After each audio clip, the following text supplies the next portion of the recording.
Isang mapagpalang umaga uli sa atin mga katobats. Magbabalik tayo uli for today's video.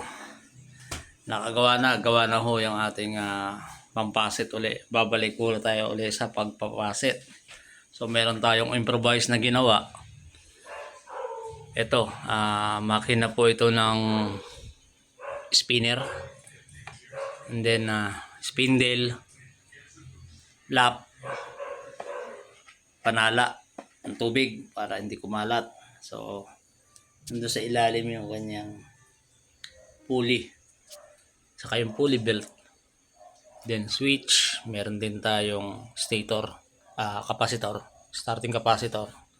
So ito yung ating tinatawag na lee machine.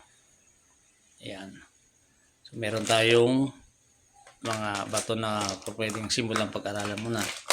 For the meantime,